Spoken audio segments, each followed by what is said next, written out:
sol nascer e o povo ir trabalhar e o país crescer. Como é bom viver num país tropical. Não existe crise no país do carnaval. Por isso tudo vira samba, por isso tudo vira rima. O povo tá na corda bamba, colocando-os pra cima. Pelas ruas vemos os modelos da tua raça e já te pedirão, Brasil, mostra a tua cara. Ironia temos em Brasília, canibalia temos dia a dia, uma grande vara brigando por mais poder. Boa noite, meus amores do canal Eu Famoso. Olha só, aqui de novo nesta quinta-feira, pontualmente às 19 horas. E já começo pedindo a vocês o like, beleza? Que compartilhem esse vídeo, que tá vindo uma conversa muito interessante com esse grande diretor e produtor também, o Eduardo Guimarães.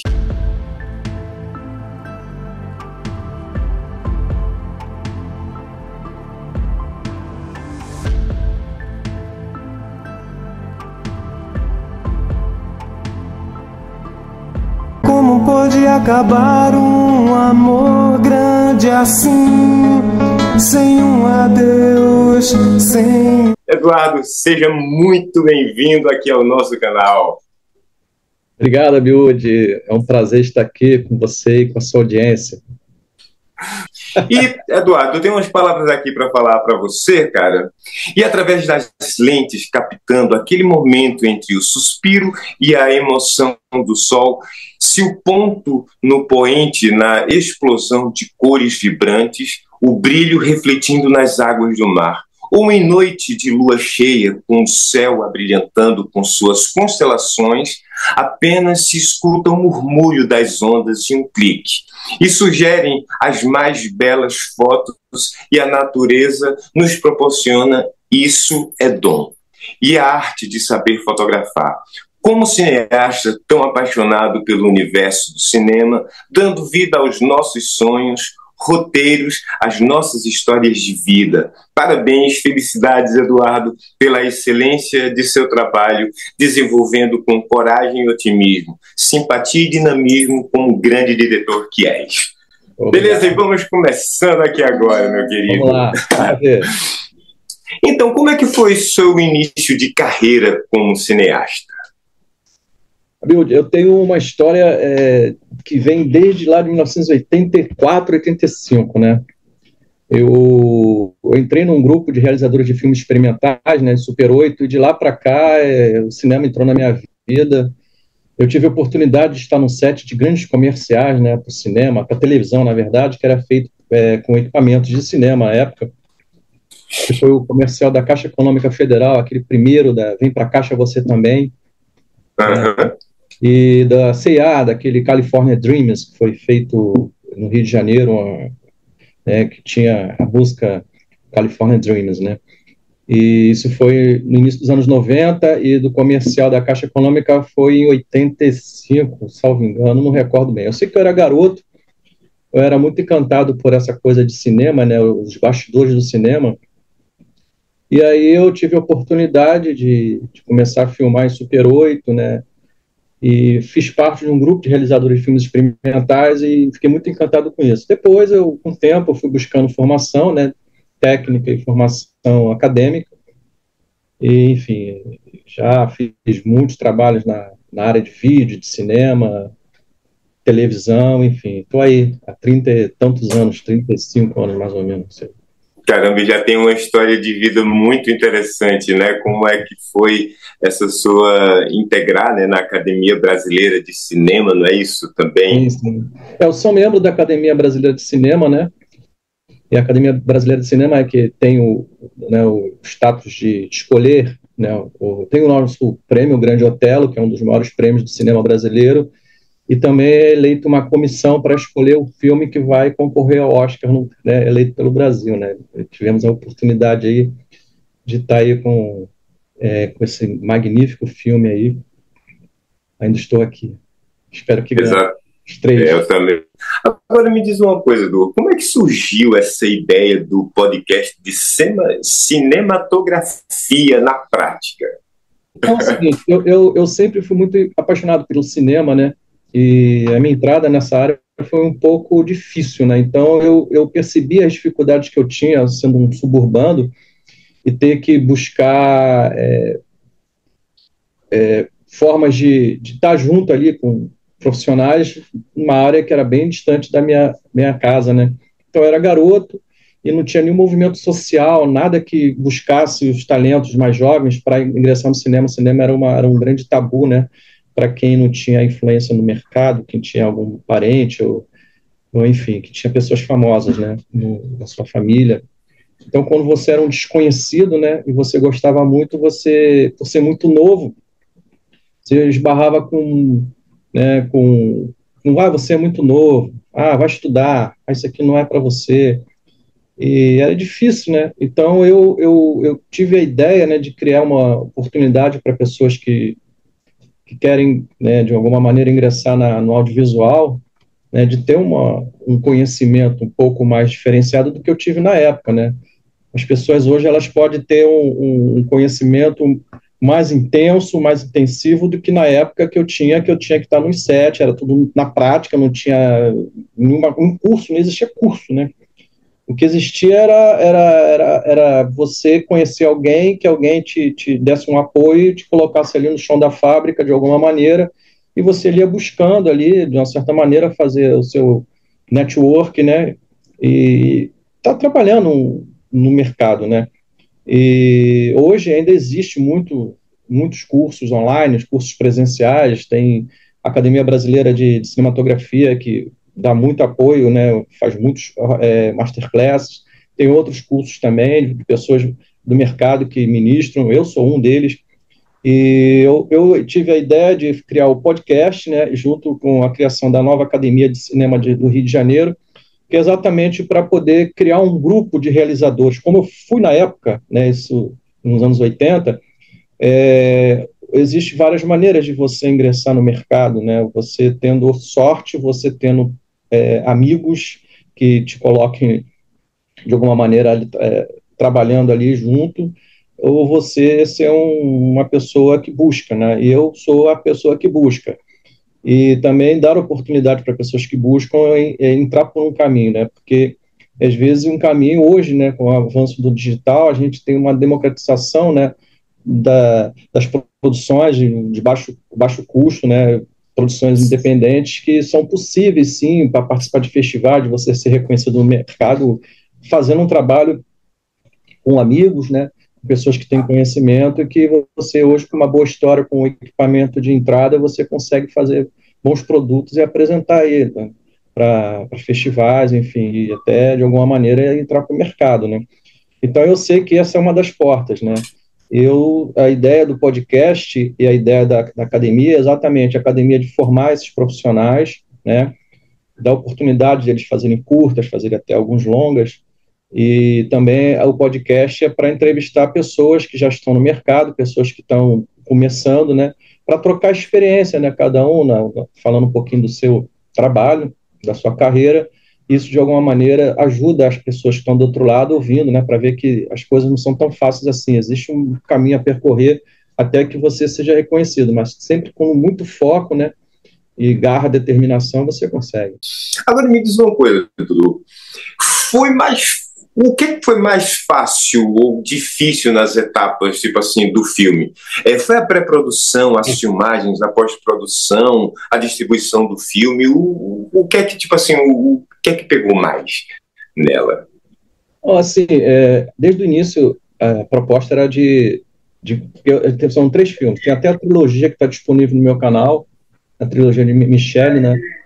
Que esse filme começou com curta-metragem, né? Eu estava treinando alguns alunos, então vamos fazer um curta-metragem aqui no nosso espaço, e chamei a Priscila Rangel, e a Ana Lu Bonfim, né, que fez o papel da filha dela, para fazer uma história de um... que fica, eu gosto de deixar os filmes sempre assim, com a interpretação de cada um interpreta do jeito que quiser, tem aquela linha de pensamento, mas as pessoas, tipo, pô, fica sempre se perguntando, foi isso, foi aquilo, será que foi assim? Sabe, é a curiosidade que o ser humano tem de acabar descobrindo e ter que ver o outro para poder juntar, quebra-cabeça, é como se fosse uma série. Então, esse curta, ele deu origem ao média-metragem, que é Memórias Silenciosas, também com Priscila Rangel, por isso que eu falo trilogia de Michelle, porque todos os personagens são de Michelle, é a mesma pessoa. Então, não vou contar que o filme é bom que as pessoas assistam, mas aí já tem um desfecho do primeiro e o longa-metragem teve o desfecho do média e do curta. Então, por isso que eu chamo trilogia de Michelle. E, enfim, então começou com a ideia de um curta, do média era... com a história, eu falei assim, pô, essa história tem que ser contada e tem que deixar um gancho para dar continuidade. Poderia ser uma série, né? Eu pensei assim, criar um piloto para uma série, mas depois eu pensei assim, não, eu vou contar uma história inteira que desmembra exatamente esses anteriores. E foi assim que eu fiz. Mesmo assim, o filme ainda dá condições de dar continuidade, entendeu? E as dificuldades, né, como todo, né, no cinema brasileiro, principalmente quando você... Eu não quis fazer... O processo natural é você captar recursos, né, fazer um projeto, captar recursos, e você, com dinheiro do fundo setorial, patrocínio, você vai e produz. Mas eu estava com vontade de fazer logo o filme, montar o filme e distribuir no meu canal mesmo. Eu falei assim, não vou nem buscar festivais, porque eu sei que o circuito normal é esse. Você capta recurso, você vai entrar no circuito de festivais, você cria... que é muito importante isso para o cinema, né? Para o cinema brasileiro, para o cinema como um todo, você conseguir louros, né? Você conseguir participação, indicações, isso é muito importante, que isso dá mais credibilidade para o seu trabalho. Mas eu tinha vontade logo de divulgar esse trabalho, entendeu? Então eu saí do circuito, porque o circuito de festivais exige, de uma certa maneira, o ineditismo, então você não pode estar vinculando em canais de streaming. Eu passei por isso, eu passei batido, falei, vou exibir logo, eu acho que o filme tem uma mensagem e essa mensagem tem que ser dada logo. Então a dificuldade que eu assim, não tive que entrar em festivais, não tive que captar recursos, eu fui com o meu próprio recurso, então eu acho que a dificuldade foi de eu ter que desembolsar o dinheiro, mas de certa maneira, para mim foi muito válido essa experiência. Meu amigo, em sua homenagem, vou tocar um trecho agora de uma música do Cazuza.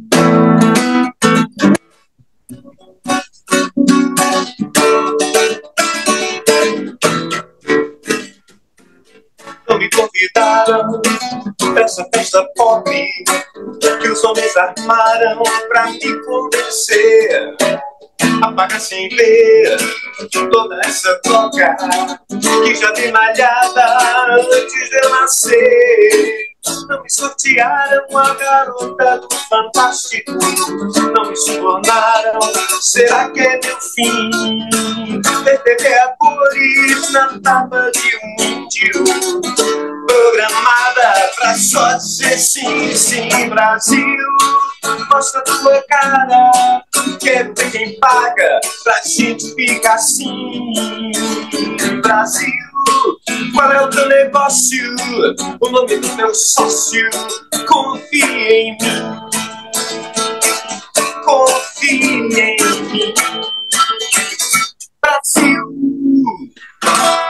Cazuza, muito crítico nessas músicas. Pois é, cara, Cazuza fez uma crítica maravilhosa.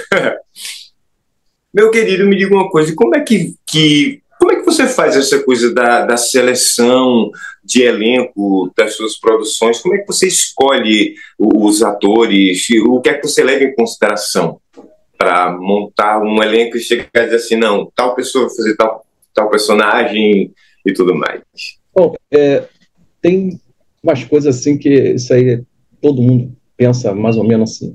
O roteirista, normalmente, ele já cria um estereótipo, não tem jeito. Ele já vai formulando mais ou menos um tipo de pessoa que ele gostaria que interpretasse aquele personagem.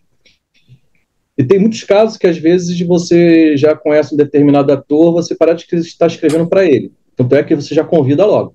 Esse personagem é você que vai fazer, eu estou escrevendo aqui porque eu reconheço o trabalho e tal, enfim. Isso é muito comum, né? E às vezes tem a escolha do diretor, né? Tipo assim, pô, esse personagem aqui é a cara de fulano.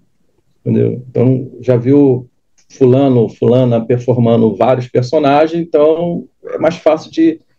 Ou então, tipo assim, olha, vou te dar um exemplo, a própria Fernanda Torres. Quem não conhece a Fernanda Torres não sabe que ela é uma excelente comediante. Olha que engraçado. Ela tá fazendo drama, tal, todo mundo tá conhecendo ela como uma atriz de drama, mas ela é de comédia, ela dá um show, entendeu? Então, às vezes, pô, eu fiz comédia a minha vida inteira, quando eu vou fazer, aí, de repente eu vou fazer um drama, eu fico conhecido pelo drama, entendeu? É aquela coisa, né? É tipo aquele ator que vive um personagem que fica famoso com aquele personagem, na rua todo mundo chama ele pelo personagem, não chama ele pelo nome do ator. Isso é muito comum, entendeu? Eu não duvido nada que daqui a pouco a Fernandinha vai ser chamada de Eunice na rua, entendeu? E não é ruim, isso aí é um reconhecimento. Não. Isso é muito bom, porque é o reconhecimento do trabalho, né, da criação. Então, assim, a questão da escolha, às vezes você passa por isso, né? Que você tem três maneiras, às vezes o ator já é aquele mesmo, tem que ser aquele mesmo por vários motivos, ou então aquele escolhido pelo diretor, ou aquele escolhido pelo roteirista que também trabalha em parceria, e às vezes, quando o meu caso, fui roteirista, fui diretor, fui produtor, então ficou tudo nas minhas mãos. Mas às vezes é assim, muito bacana quando você não conhece o ator, você acredita que vai ser um bom trabalho e você se surpreende. Entendeu? Nossa, cara, a pessoa foi fantástica, entendeu? Então, isso, de uma certa maneira, surpreende, né? E aí isso dá, talvez, assim, um espaço para novos projetos, você lembrar daquela pessoa, pô, aquele personagem ali, não sei os outros. É por isso que é interessante, né? O ator está sempre, quando não está fazendo um cinema ou televisão, ele está fazendo teatro, né? E para o ator, né, o desafio maior é ele fazer personagens que estão fora da zona de conforto, né? Então, assim, pô, um desafio tremendo você fazer um infantil, né? Você fazer um musical, você fazer um drama. Né? Então, você vai se testando em cada situação, né? Na mise-en-scène, vamos dizer assim, do espetáculo, e você performando de uma maneira que chama atenção. Tem muitos descobridores de talentos assistindo espetáculos teatrais. Muitas das vezes você não sabe quem está na plateia. Às vezes é um produtor, um diretor, um roteirista, fala assim, pô, eu gostei muito daquele ator que eu nunca vi na minha vida, mas ele tem um estilo igualzinho do personagem que eu estou escrevendo. E aí, às vezes, surgem as oportunidades, né? Porque eu acho que o ator, né, ele se torna mais completo quando ele faz teatro, né? Eu acho que o ator é mais completo ainda quando ele sabe dançar e sabe cantar, sabe tocar algum instrumento, entendeu? Eu acho fantástico o ator que faz isso tudo, né? Porque às vezes você extras em função do conhecimento que o ator tem, da experiência de vida que ele tem, de alguma ou outra performance que ele já fez na vida profissional, que aquilo pode ser aproveitado, né? Isso já aconteceu comigo, né? De eu falei assim, vou criar uma cena porque eu sei que vai dar conta, porque eu sei que sabe fazer, entendeu? E é uma profissional, então é mais fácil, né? Vou dar um exemplo dos filmes clássicos americanos, né? Que foi tentado aí com o Coringa, que não deu certo, que foram os musicais, né? Mas os musicais eram uma coisa fantástica, né? As coisas eram tipo assim, do meio do nada as pessoas começavam a dançar, a sapatear. Eu era muito fã desse gênero de cinema americano. Sim, era bem diferente. Só que tentaram voltar agora de alguma maneira com Coringa, mas não deu certo, né? Porque essa cultura já se foi, né? Então você tinha grandes atores, né? Dançarinos que se tornaram atores que também sabe como é que são as coisas, né? É igual a história do lutador, que virou ator, né? Vê o caso de um monte deles aí, né? Que aí você sabe que a pessoa tem um talento, mas precisa conhecer um pouco, né, a interpretação. Aí vai lá, começa a fazer um, fazer o outro. Né, o primeiro nunca é muito bom, o segundo é mais ou menos, o terceiro a gente fica sempre se criticando, sempre vai criticar, não tem jeito. Você acaba de escrever uma história agora, amanhã você pega ela de novo e vou mudar isso aqui. Se você continuar com aquela história, você vai mudar todo dia. Entendeu? É verdade. Uma vez eu vi o Chico Buarque falando a respeito de discos, né, que ele diz assim, cara, disco você nunca termina, você deixa pra lá. Porque se você pegar a música todo dia, você vai ter sempre alguma coisa para mudar. Vamos mudar isso aqui, vamos mudar isso aqui. Jeito, cara. Isso é do ser humano, não adianta. Você tem que dar tem que dar um ponto final, senão isso não vai parar nunca, né? Exatamente. Você tem que chegar, vou ter que lançar esse livro. Se eu continuar essa história, não vai virar uma Bíblia, em vez de virar uma enciclopédia, né? Exatamente. E assim, quais as dificuldades que você mais encontra nos atores disponíveis no mercado para trabalho? Então, o que acontece é o seguinte, amigo, a gente tem, não é nem dificuldade, né? Às vezes é a questão mesmo da agenda, né? Isso é também comum no teatro, no cinema, na televisão, de você, às vezes, estar com uma agenda apertada, né? De você ter que ter a disponibilidade de alguns atores por um determinado período e depois você ter que dispensar o ator em função de compromisso, cumprir agenda, etc. e tal. Isso é muito comum. Eu já fiz comercial que 3 horas da tarde a atriz tinha que pegar a ponte aérea e até 3 horas, ela, na verdade, tinha que rodar até 1 hora da tarde. Nem almoçar, ela almoçou. Ela dali mesmo foi para o aeroporto direto, porque ela tinha um compromisso, tinha que pegar a ponte aérea para estar um outro set em São Paulo.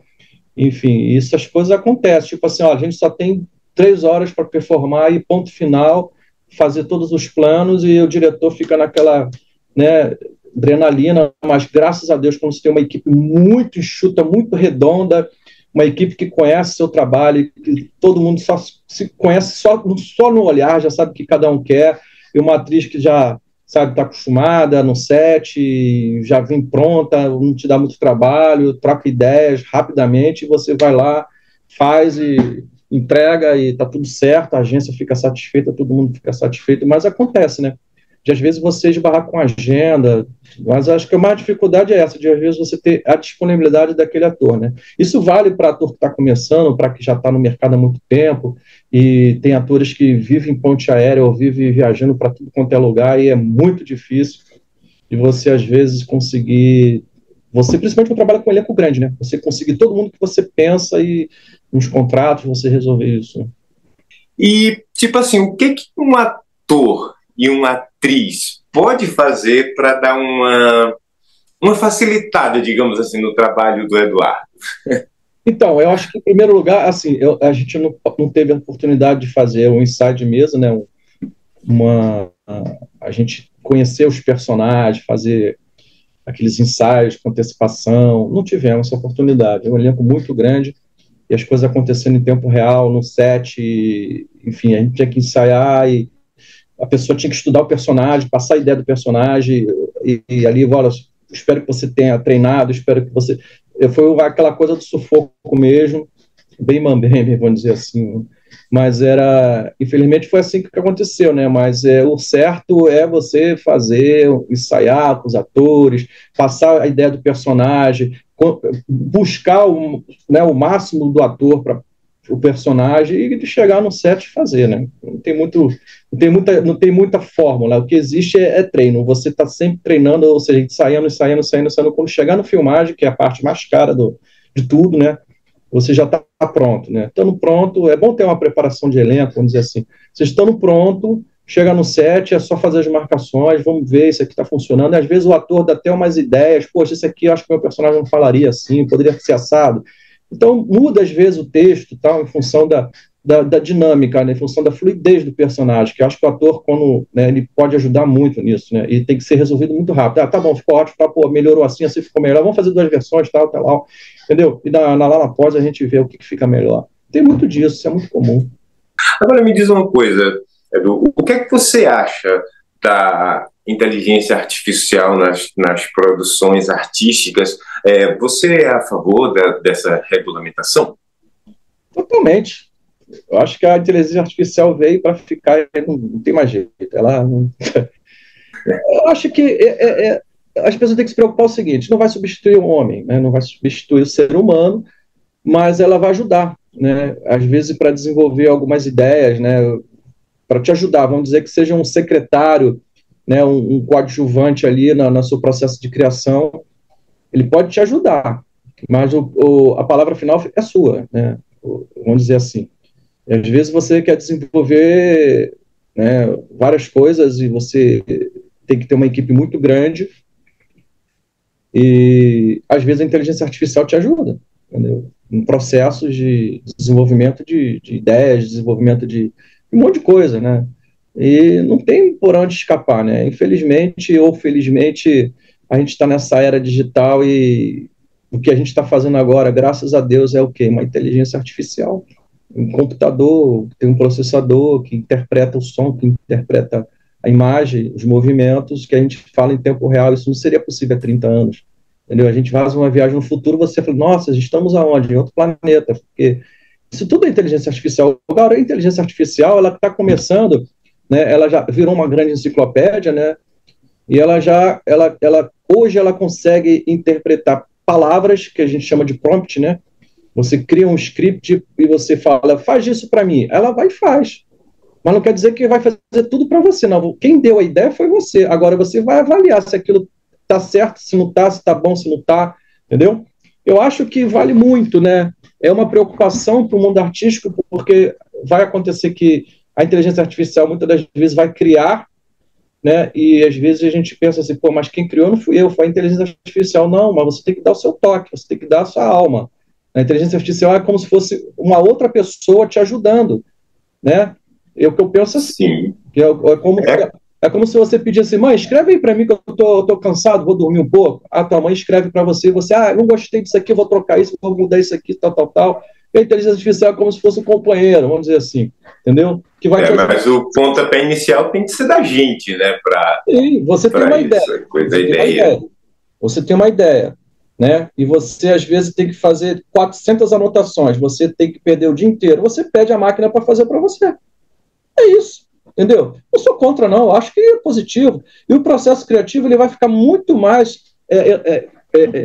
mais bem elaborado, porque você tem uma ferramenta que ela raciocina muito rápido. O ser humano, você perderia muitas horas para escrever, né? Se você dá as linhas gerais, depois, aí você tem que revisar. Né? Escreve uma música para mim nesse tema aqui. Eu assim, não gostei. Aí também não gostei, não tem nada a ver. Aí, você tá julgando. Na verdade, a palavra final sempre vai ser sua. Ela não vai fazer nada sozinha, entendeu? Ela só está te ajudando. Esse é o meu pensamento, entendeu? Vai ajudar muito, já está ajudando. Então, não tem para onde você escapar. O que tem que acontecer é que tem que regulamentar, né? Vai chegar um dia que você não sabe se está olhando para a pessoa ou se está olhando para um deepfake da vida, né? Então é complicado, né? E cada vez a tecnologia está ficando cada vez melhor, ao ponto de você ficar na dúvida se aquilo é real ou não. Esse é o problema. Então, algumas coisas têm que ser ditas. Isso aqui é uma inteligência artificial, isso aqui não é real. Porque vai chegar um ponto, entendeu? Eu já falei e repito, vai chegar um ponto que o ator, né, tem que ser pensado nisso. Ele vai ser contratado para ser escaneado. Você entra na máquina, aquela máquina vai escanear você, vai escanear sua voz, né, vai pegar vários, né, jeitos que você costuma se movimentar, se falar, né, interpretar, e ela vai criar você artificialmente. Então, ou seja, o filme que poderia ser feito por você está sendo feito por uma inteligência artificial, não é você. Eis a questão. Lá nos Estados Unidos teve uma grande greve em função da inteligência artificial dos roteiristas, né? Então tem que ser pensado, tem que ser regulamentado. Óbvio que no processo de criação, a inteligência artificial pode te ajudar. Ela não vai fazer tudo sozinha, não tem como. Mas agora, para acelerar o processo, para cumprir prazos, e pode te ajudar sim. Tipo, buscar informações, tipo assim, pô, você não vai no Google, busca informações, a inteligência artificial pode concentrar tudo num espaço só, entendeu? E mesmo assim, ela vai ter limite. Né? E quem põe limite é quem trabalha com ela. Tipo, até aqui eu uso a inteligência artificial, mas a partir dali é comigo, entendeu? Eu acho que, né, hoje em dia, quando você fala inteligência artificial, muitos se assustam. Eu não. Eu acho que tem que regulamentar sim e tem que ter, lógico, limite, só isso. Tem um limite porque tudo aquilo que vem agregar, né, sempre é bem-vindo, né, essas novas portas que se abrem, essa coisa toda. E uma coisa assim, do que eu já ouvi falar, nessa coisa da inteligência artificial, que realmente ela pode até vir a substituir um ser humano num filme, mas aí eu fiquei pensando, cara, eu acho que isso vai ser até um pouquinho bom também para o lado do teatro, porque no teatro não tem como a inteligência artificial substituir um ser humano, né, lá dentro, porque o teatro é ali no palco, na prática mesmo, né, não vamos ver. Você já viu o caso do Fred Mercury, do Michael Jackson, em holograma? Sim. Projeção de holograma. Então é uma coisa impressionante de você falar assim, cara, vai chegar um dia que essa tecnologia ela vai estar tão tão real que talvez você pode criar uma peça de teatro só com holografia. Entendeu? Também. O que a gente está falando hoje, daqui a 30 anos a gente fala de novo. A gente achei bem velhinho já. Cara, para mim nada é impossível, sabe? Depois que a gente vê esses filmes, Uma Odisseia no Espaço, 2001, não sei o que, a gente fala, caramba, tudo que era ficção hoje sabe, é quase que real. A gente só não tem espaçonaves assim tal. Mas tem coisas impressionantes, cara. A tecnologia, cara. Esse século foi um século muito estranho. Né? Por isso fala assim, pô, essa tecnologia, será que não veio de engenharia reversa, dos discos voadores? Exatamente. Mas a humanidade vive há tantos anos, só de 100 anos para cá evoluiu de tal forma, muito estranho isso. Exatamente. Por falar nisso, cara, teve até, eu acho que os filmes do Spielberg, para mim, hoje em dia, cara, parece que sequer eram filmes de premonições, né? Tipo assim, por exemplo... Você sabe que o Spielberg é o alienígena, né? Exatamente. Ele é um verdadeiro ET, né? Ele vê naquela espaçonave lá, né? Cara, teve alguns meses atrás, uma coisa assim, eu fui assistir O Exterminador do Futuro 1. Né? Cara, que o filme já se passava em 2026 e alguma coisa assim, se eu não me engano, 2030, um troço dessa natureza. Cara, impressionante, porque assim, os 30 primeiros minutos do filme, quando o Arnold Schwarzenegger chega, ele, tipo assim, começa a falar e coisa e tal, e tipo, coisas que estão acontecendo hoje em dia, né? E, tipo assim, era um filme que foi feito há, 30 e tantos anos atrás, falando já de coisas que hoje em dia nós já temos, né?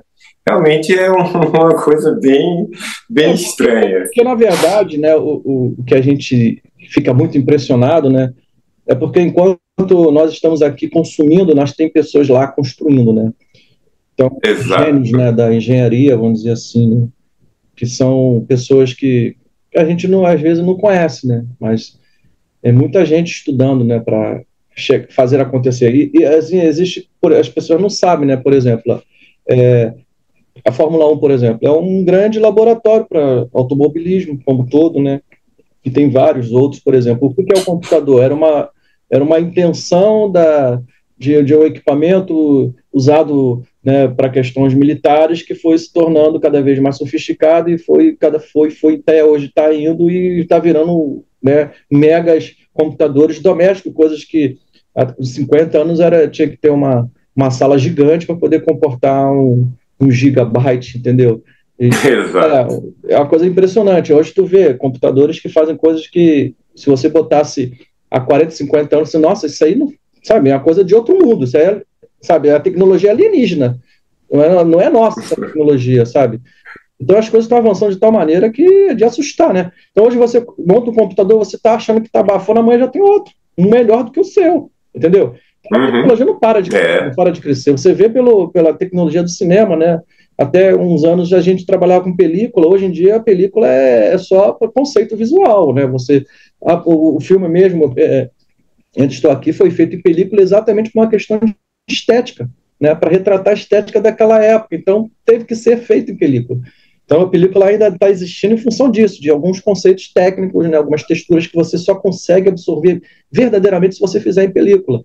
Você tem vários simuladores, você tem vários emuladores que você pode, na digital, fazer, mas não fica exatamente igual. Então, foi optado em fazer película, mas no Brasil não existe mais nenhum lugar que faz laboratórios que trabalham com isso. Tem que mandar tudo lá para fora, entendeu? Ainda existe, né? Então, a tecnologia ainda permanece em função de textura, questão de conceitos visuais. Só isso, estética. Então, tem algumas tecnologias que não vão deixar de existir. Eu acho que elas são necessárias, né, em função até da história, né, de você ainda... Imagina só, se não existe câmeras de Super 8, por exemplo, eu fiz Super 8 há 40 anos, praticamente, 30, quase 40 anos. Aliás, 40 não, menos, óbvio, né, mas era uma tecnologia, a primeira câmera que existiu no mercado, então hoje foi usada de novo para fazer o filme, entendeu? Então, se ninguém mais construir, se ninguém mais tiver esse filme, você não consegue mais essa textura. Então, assim, são coisas loucas, né, que a gente fala assim, mas que tem que ter o vintage, né? Então, esse é o grande barato. Exatamente. E o grande barato é a gente continuar tendo grandes ideias para continuar contando histórias belíssimas que vão ficar para sempre aí. E agora, meu querido, eu quero te dar o meu muito obrigado por ter aceito esse convite para essa nossa conversa, que foi muito legal. Quero te agradecer mais uma vez, Eduardo, por esse convite e agradecer a você também que está aqui nos assistindo e pedir o teu like, que você compartilhe, tá, esse vídeo, manda para todo mundo, comenta aqui. E até a próxima quinta-feira com mais um Palco Eu Famoso aqui para vocês, comigo, Adilde José. Edu, muitíssimo obrigado, meu querido. Valeu. Obrigado a você, eu que agradeço. Valeu, então vamos terminar aqui assim com essa, né? Brasil, mostra a tua cara, quero ver quem paga pra gente ficar assim. Brasil, fala teu negócio, o nome do teu sócio, confia em mim, confia em mim. Brasil, beijo, meus amores, valeu!